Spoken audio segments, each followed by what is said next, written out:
Hey, it's Sean Price with Price and Price Realtors, and I was on a conference call with a networking group that I'm involved with, and we were talking about a situation that came up with one of the lenders that's in that group, and he was saying that he had some clients that had just come to him for financing, and they had a June 26th. So today is June 18th when I'm shooting this video. They had a June 26th closing deadline, and they were asking the lender to be able to, if he could meet that deadline, and he explained to him that he couldn't, that they needed to be able to file an extension for another week or so to give him more time to get the closing done.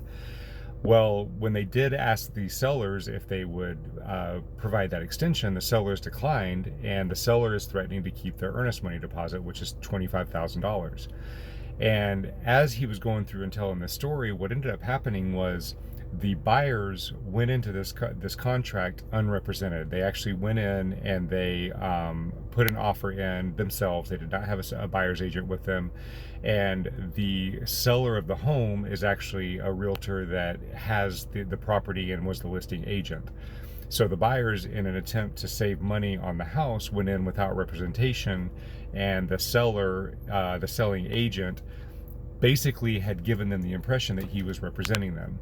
And it's very important that in Virginia that you understand that in Virginia there's there's buyer representation and there's seller representation, and if the buyer did not have a signed agreement with that realtor for that realtor to represent him, then the buyer is non-represented in that agreement, meaning that the selling agent only has to look out for the seller's interest, which in this case is the agent. So the buyer is at a huge disadvantage because they don't understand contracts, they don't understand the details of contingencies and all these different things. And in reviewing the actual contract that and the offer that they put together, the buyers felt like they were being represented by the seller's agent or by the selling agent, and in fact they were not, because they didn't have that agreement. And in the contract there were several mistakes made. For example, the earnest money deposit space was left blank. The financial contingency was not something that favored the buyer at all. It was all in favor of the seller. So basically what's happening for this buyer is they are in a situation where they may not be able to get financing in time. The selling agent is trying to keep their earnest money deposit, the $25,000 earnest money deposit, and they're having a hard time being able to fight that. They're really in a tight situation. So hopefully this works out to their benefit, but the purpose in telling this story is that when you're dealing with real estate, there's a lot of money on the line, and you want to have representation. You want to have somebody that knows how to protect you, protect your earnest money deposit, and help you get through this process, and you want somebody representing you. Buyers sometimes feel like they don't want to hire an agent because it's going to be expensive, when the fact of the matter is any money that the buying agent earns is usually paid by the seller, because that's a part of how the MLS works.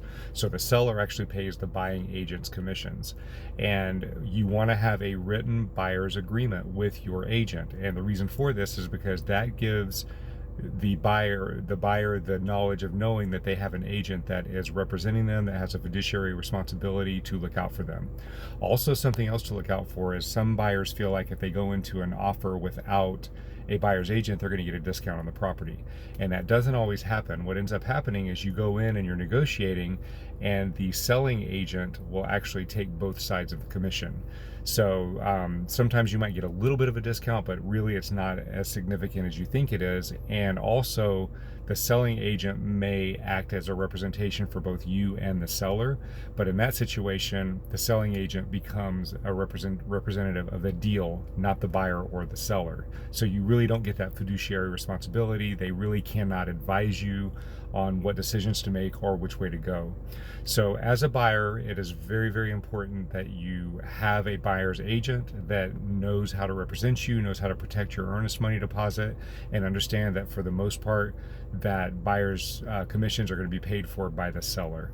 If you have any questions about this, I know it can get a little convoluted. If you have any questions about how to protect yourself, if you're in a deal or you're looking around unrepresented and you're considering going into a deal and you're wondering, do you have representation, feel free to reach out to me. I'll be happy to walk through the process with you.